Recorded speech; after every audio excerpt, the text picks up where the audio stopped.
And welcome into Gator Bytes on the 1010XL.com podcast network, also being simulcast on the Florida Gator 1010XL Facebook page. Today's Gator podcast is brought to you by Southeast Orthopedic Specialists. They're Northeast Florida's leading orthopedic center, providing an unparalleled level of care across numerous locations in both Jacksonville and St. Augustine. That includes Riverside, Northside, the South Side, the beaches, Fleming Island, and St. John's. He is Denny Thompson. I'm the hacker, Ryan Green. As a good radio host will do from time to time, you know when you need to just give somebody else the floor. That's a terrible radio host. And Denny Thompson, you are Anthony Richardson's quarterback trainer. You've trained him for years. Dare I say, you know Anthony Richardson as well, if not better, than pretty much anybody because of your relationship with him and working with him. So, Gator fans want to know what seems to be the issue the last couple of weeks. Yeah.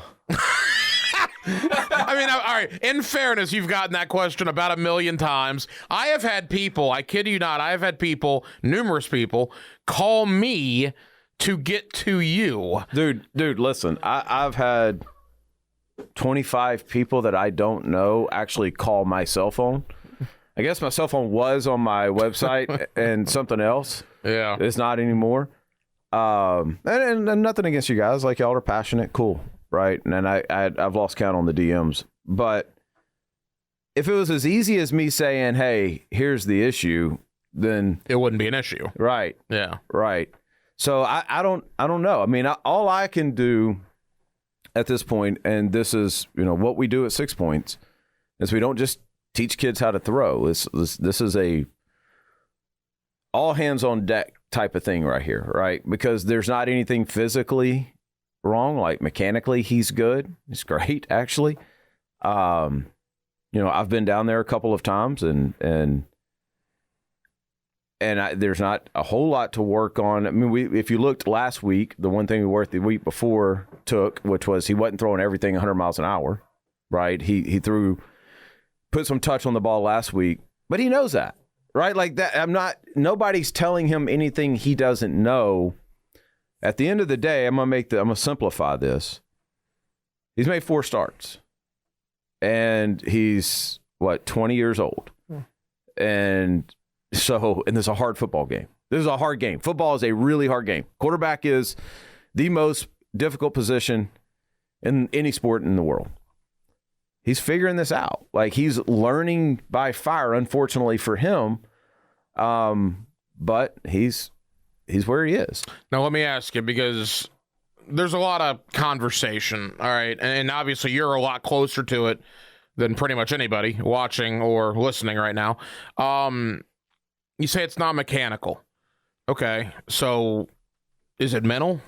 I mean, was it the pressure of all the expectation coming into the year? No, I mean, and I don't want to get too deep into this. Gator fans, when I tell you that we're working on this nonstop, like, I have over 300 clients. I have over 60 playing college football that are ripping and shredding. Yeah, and I do wonder sometimes when we say Denny Thompson, the president of 6 Points, if people really understand how many quarterbacks you work with, including Anthony Richardson. Saturdays and Sundays, like, almost, there's a lot of people we really can't even say that we train, right? Like, a lot of the games you watch, we have both quarterbacks playing. Let me put it that way. So we have a lot of quarterbacks. We have a lot of quarterbacks at high levels. We're spending 80% of our time on AR. Literally. So, and there's a couple of reasons why. One, when the kid's that talented, you don't want to take anything for granted, right? Like, so we're all on this, Gator fans. Like, it's not like we're sitting back lighting a cigar going, well, oh well. All right, right? But let me finish this thought, Hack. When you ask if it's mental, like, I think there's such a wide range of mental, right?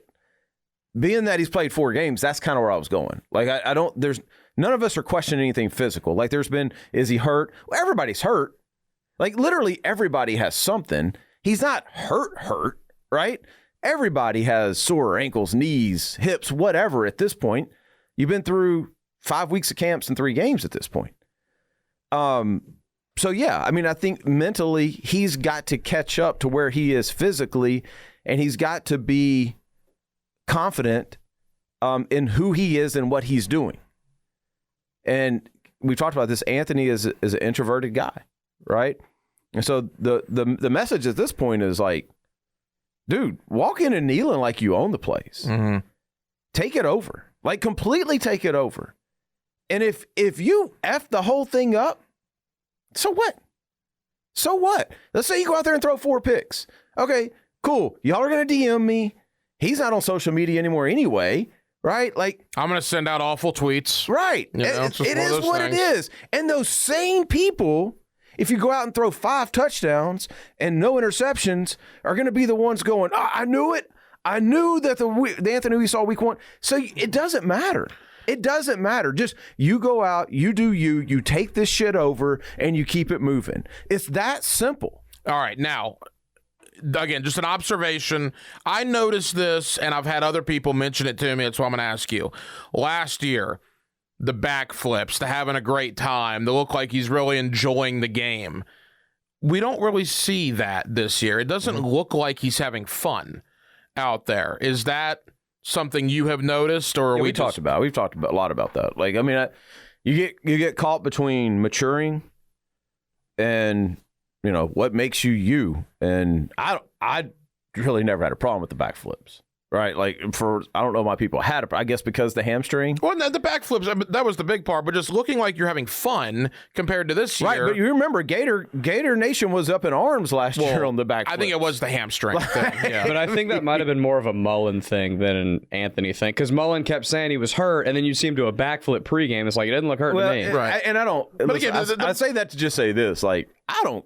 Yeah, if you want to bust out a backflip, because I can tell you, like, in the facility, we can be having a conversation, and all of a sudden he just busts out a backflip. Right. Like, it's not. I don't even know what. It's just something he does. Well, take the backflips aside. We'd like to see a smile, I guess, on his face, and you haven't really seen that in the last couple of weeks. It looks like he's not having a good time, I guess, is my point. Well, I mean, it's hard to have a good time when you're playing this poorly, and I get that there's a correlation, and especially with him.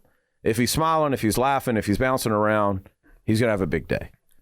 You can also fake all that stuff, right? And so it's a tough battle, man. It's a tough battle. But at the end of the day, like, I don't think it would surprise any of us, or it wouldn't surprise me. I'm not gonna speak for y'all if he goes out and has a huge game, because we all know it's there, and it's not like we just saw it at Utah, right? We saw it at other places.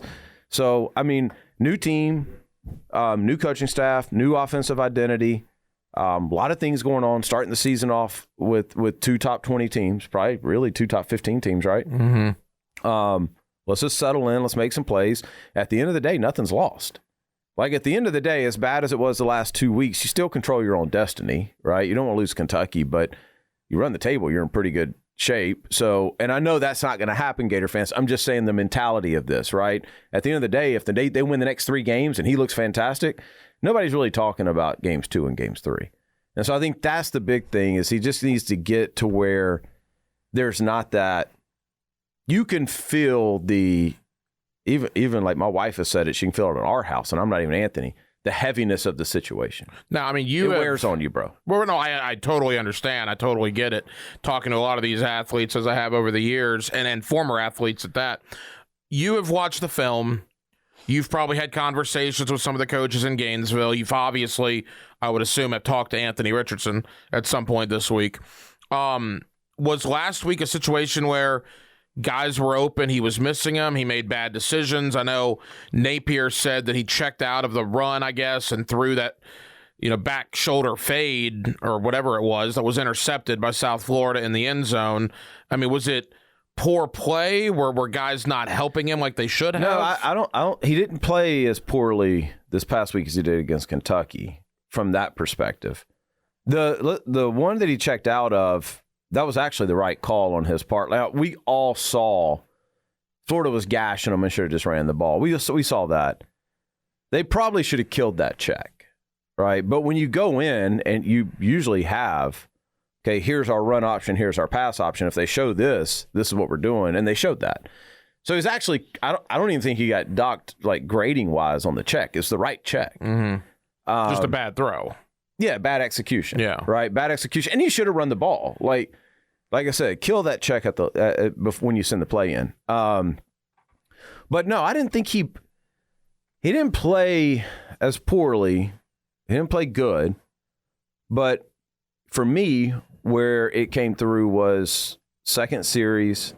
I decided not to go down. I was watching the game at the house, and he rolled out, and there was 10 yards from him to take off and run. And he tried to dump something down. It was incomplete. Right. Yeah, I remember that. And at that point, I looked at everybody at my house, and I was just like, it's not going to be here tonight either.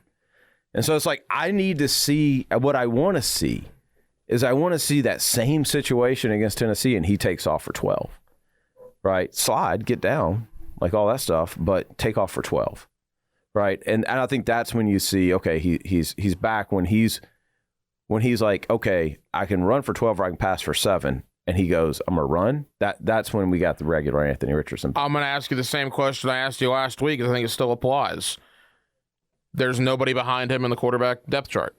Yeah. Is that becoming more of an issue? Is that why he's not running? Fear of getting hurt and the Gator season being over? I'm glad you're asking this. I'm really glad you're asking this. Because a lot of Gator fans are asking that. Well, he said something in the press conference. Right, So yes. Ant said something. Napier said it in a different way. He had kind of maybe insinuated it a little bit. Yeah, and what can I say about this? I think everybody just needs to get on the same page. I think that's it. I mean, I think that's definitely, maybe that was a factor after Utah. It shouldn't be a factor now, because now it's like you're not even getting the real Anthony Richardson. Mm-hmm. Right? So if you're going to handcuff him, I mean, you're doing essentially what you're doing is you're playing a backup anyway. But how many college football teams, if they lose their starting quarterback, have anybody behind them anyway?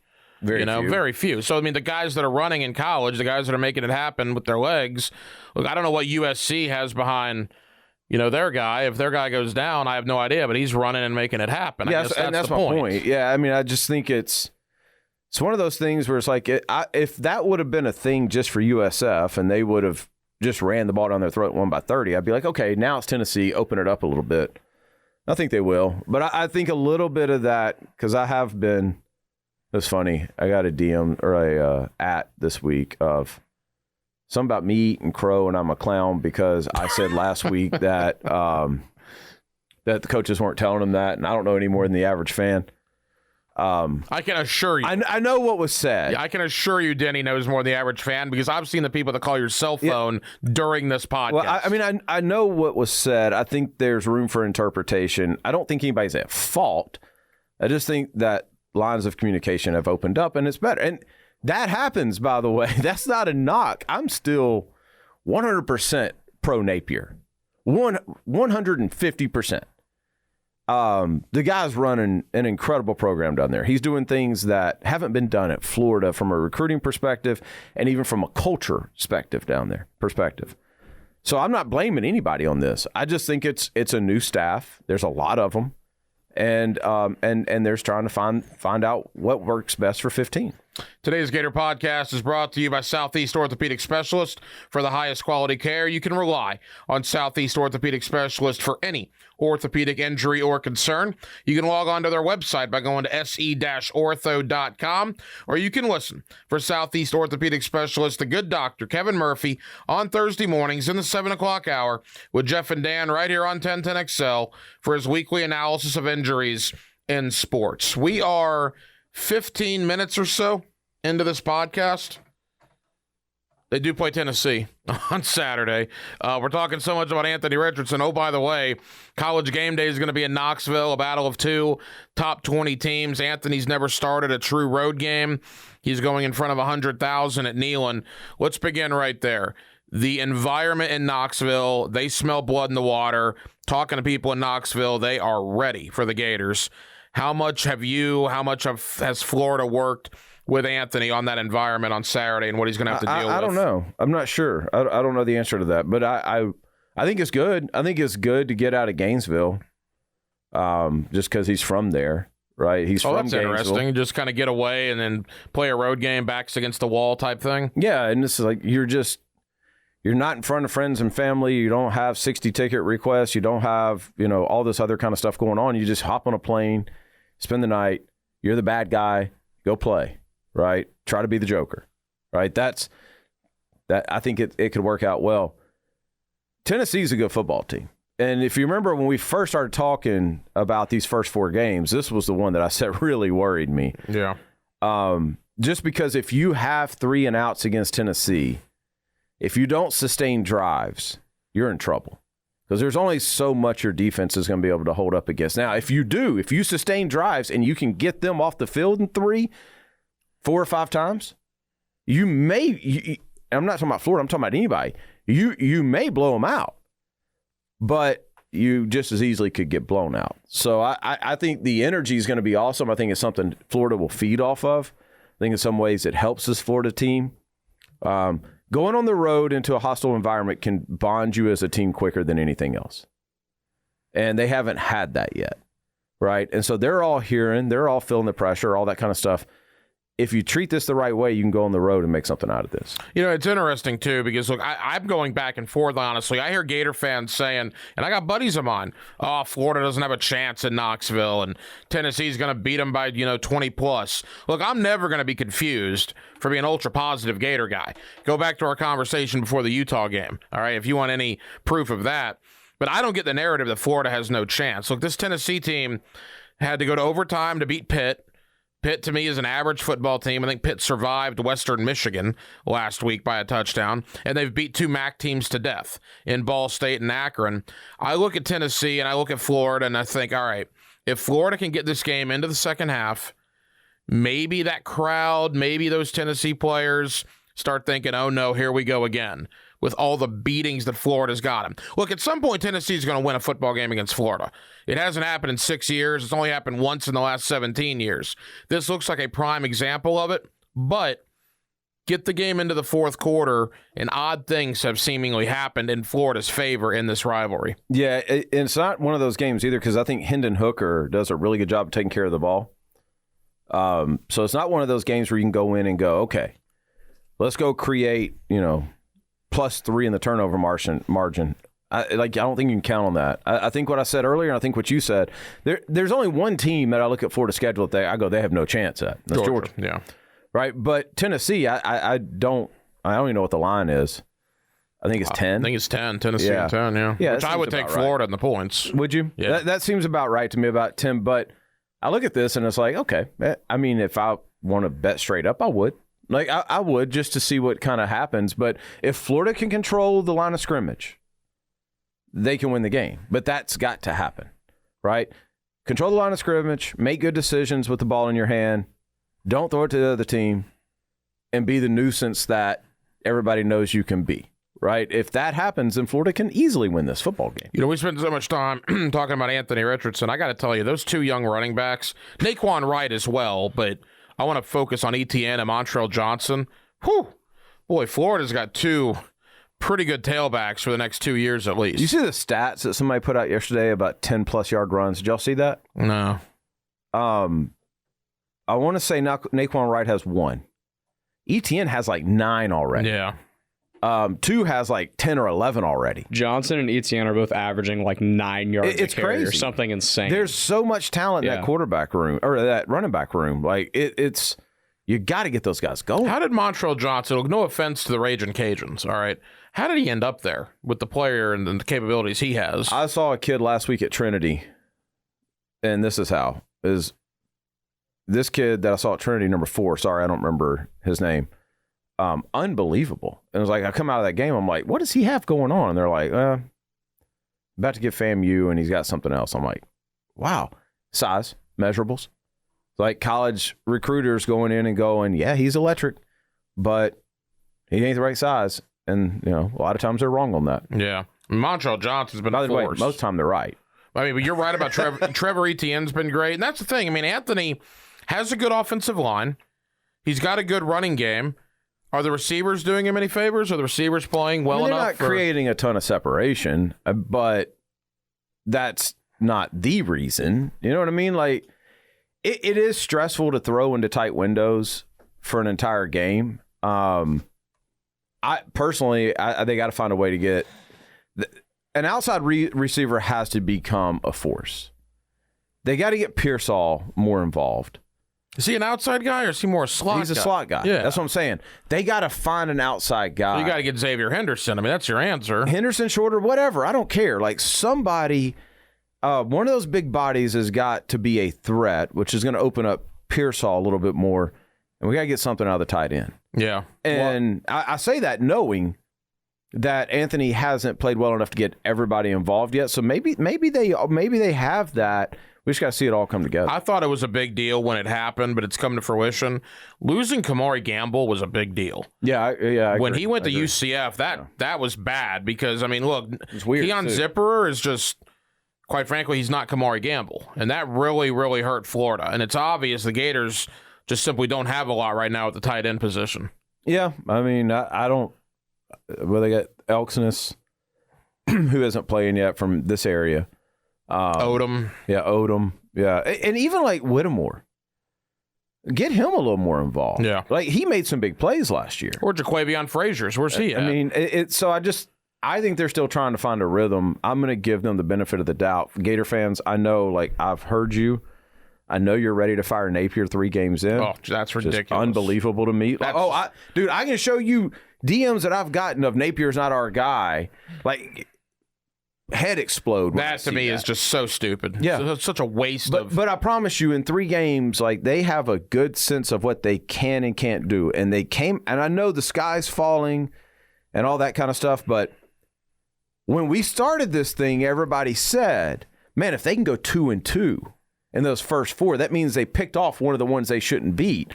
We'll be happy as can be. Well, we're 2-1, and ain't nobody happy. Yeah. Well, I mean, you beat South Florida, or you survive South Florida, I guess, more appropriately. You won the game you were supposed to win, which was ugly, and you stole one from Utah, and you have an opportunity to steal one from Tennessee. You haven't done it, but you have an opportunity right now to start the first 4 3-1.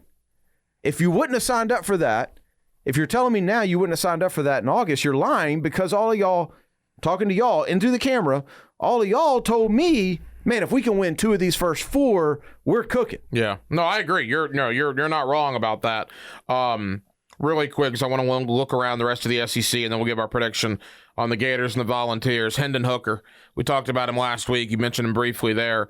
How would you go about stopping him? What does Tony and the defensive coaches and the players need to do to stop him on Saturday? You got to contain, but the more important thing than contain is getting that middle rush just to get him off a spot. He's a good thrower, makes good decisions, and then you got to keep everything in front of you. It sounds simple, but it's not, right? Because at the same time, when you say contain, that means your ends are working upfield, right? Which opens up a ton of alleys in the run game. Yeah. Right. So when you're watching football, everybody's like, how do you lose contain? How do you lose contain? Well, that team's probably gashing them in the run, too. So this poor defensive end or outside linebacker, whoever's got that responsibility, is being yelled at for either way. So you got to find your run fits have to be perfect. You have to speed rush on the outside to contain him without opening up alleys, but you have to get that push, and then you have to keep everything in front of you. Sounds like a lot, and it is easier said than done. But there's a lot of defenses that base around those principles. Speaking of that push, that pass rush, By the way, real quick, 20-20 may be ugly. Like you got to be patient, and you got to waste your time when they get into that shortened area to make your plays. They're going to pile up yards. So you need to bend but not break. That's right, and that's what I would expect as a Gator fan. Well, how good was Brenton Cox last week? Brenton Cox is a stud. Yeah, he's been good every week, hasn't he? I mean, he's probably playing his way into a top 15 pick right now. He's been a beast. There is no question about that. All right, let's get to this week's games. Before we do that, by the way, Osiris Torrance. Yeah, he's a good one, too. Yeah. Southeast Orthopedic Specialists, they're Northeast Florida's leading orthopedic center. They provide an unparalleled level of care across numerous locations in both Jacksonville and St. Augustine. That includes Riverside, Northside, the South Side, Beaches, Fleming Island, and St. John's. And thank you, too, Southeast Orthopedic Specialists. We're always bringing you Gator Bytes here on 1010XL.com. All right, Southeastern Conference. Things that jump out at you. Actually, check that. Florida State is going to be 4-0 after Saturday because they're not losing to Boston College. Now, the Florida State season will come down to the next, 6 weeks, because then you got Wake Forest, NC State, Clemson, and Miami. But clearly, I mean, Mike Norvell has the arrow trending upward in Tallahassee. But y'all know this. I'm a huge Norvell guy. Love that guy. I actually think this is a huge game for them, like massive game. Because people are starting to tell them how good they are, and Well, because this is a trend-setting game. yeah, Like in the past, you've lost this game. The games you're supposed to win after you pick up a little bit, like a couple years ago, they knocked off UNC and then got the doors blown off them by somebody. I don't remember who it was. Boston right? College is bad though, man. Right, but so was Jacksonville State, and I mean, I'm saying like if you're Florida State and you go put up a number on these guys, then I think you can actually sit back and start to go 9 wins. Like, could we get to 9? But the Florida State we've seen the last 5 years is getting ready to play Boston College and look terrible. So which way do they go here? But no, they're doing a phenomenal job. And they've got a very good offensive rhythm system, matchup personnel thing going on right now. That's hard to defend. Clemson, Wake Forest, battle of unbeatens, maybe for the ACC Atlantic title. That's going to be a good game. Where's that at? I'll have to find out. I think I'd have to look. I think that's going to be a good game. I'm interested in watch. Well, I won't. I'll say I'm interested in watching it, but I won't watch it. We don't have anybody playing in that. But at Wake Forest at high noon. That's going to be a good game, man. A lot of points are going to be scored in that game. And the winner of that game, certainly the inside track to the Atlantic Championship in the Atlantic Coast Conference. All right. SEC-wise, a lot of, Sisters of the Poor playing. Kent State plays Georgia. Georgia's a 52-point favorite in that game. Yeah. 52-point favorite in that game. They're unreal. Missouri, Auburn. Harsin better win after last week. That was bad on the Plains. Penn State went in there. Where's that one? That's at Auburn. Okay. Yeah. I mean, Scott Frost was let go. I have a quarterback at Auburn, so I'm fairly familiar with what's going on there. They got to figure out that quarterback situation. Like this musical quarterbacks and. Well, look, there's no shame in losing to Penn State. Losing by 30 at home. Have you watched Auburn this year? Yeah. They look very disorganized. Yeah, even the other games that they've won, it's just been ugly football. They got to put together a rhythm on Saturday. Vanderbilt, Alabama, that'll be a beating, right? Vandy's 3-1 for whatever that's worth. Yeah, it'll still be a beating. It'll be a beating. All right, 2 final games. Let's start Arkansas, Texas A&M. Jimbo had to beat Miami last week, and he did. Arkansas, top 10 team. They survived. Well, wouldn't that have been something if Bobby Petrino and Missouri State came in and win? Almost did. Arkansas had to win that game in the fourth quarter, but a big one in the SEC West between Arkansas and Texas A&M. Yeah, I pay attention to Arkansas because I've said this before. I lived there for 8 years, and I'm still a closet Razorback fan. Last week doesn't concern me because it was the week before A&M, which is a rivalry to Arkansas that is dated back to Southwest Conference days, right? So this is forever ago. So look ahead a little bit. Petrino coming back home. You could tell there was a moment in that game where they went, oh, well, we got to turn it up or we're going to get beat. And then when they did that, there was nothing Missouri State could do. So I think that is an excellent game. What time is that game? That is 7 o'clock ESPN. Thank God. Just as long as it wasn't 3:30. Yeah. Okay, good. And they're a nice little doubleheader because obviously at 3:30 you do have Florida and Tennessee. I've been going back and forth on this. I'm leaning Tennessee, but like I said, I think it's a field goal game. Tennessee 23-20, 27-24. I would absolutely take Florida and 10. Not that would satisfy Gator fans. You want to win the game outright. But I think Florida plays well. I just think at some point Tennessee is going to beat the Gators. All right? It's 16 out of 17 for Florida. All things eventually come to an end. And I think Tennessee is going to get it done on Saturday. What do you think, Graham? What's your prediction for this game? I'm curious here. I think Florida's going to win. But to give me a score, what do you think? I think Tennessee's going to blow them out. I think it's going to be... Blow them out? Wow. I think 42-17. Okay, here's the deal. Because Tennessee is set up to blow teams out. So if they get momentum early, it's kind of like what you said earlier. Either Florida keeps it a contained game and they play ball control offense and they squeak out a win, or they get killed. You saw the Tennessee Pitt game, right? Yes, I did. All right. I also saw the Florida USF game. Well, that's fair. But, Pitt isn't great shakes, and Pitt did whatever they wanted to against that Tennessee defense. I totally agree, but... So here's why I asked that, because I have heard all week that Florida doesn't have a chance in this game. I'm always going to lean towards the guys that we have teams that we have guys on, not because I'm biased to them, but because I know more about those teams, right? So whether you ask me like Georgia or Western Kentucky or Georgia Tech or Auburn or, I mean, we go on and on. USC, Fresno State, Tulsa, Michigan State, whatever. I know more about those guys than I know about the other teams. I love that nobody's giving Florida a chance in this. And if it was in Gainesville, I would feel less confident when I hear that. But this is a chance for Florida to right every wrong from the past 2 weeks. I do agree with all of that. You know what this is kind of like? And to your point, this is kind of like Kentucky and Florida like 4 years ago. Nobody gave Kentucky a shot. They're coming into the swamp. There's no way they're going to win. And they physically dominate. And I do agree with you. I think it's going to be a lot closer than people think. So I've got orange and blue glasses on when I say this. And I think Anthony is ready for a breakout game. And then once he gets that, we're good.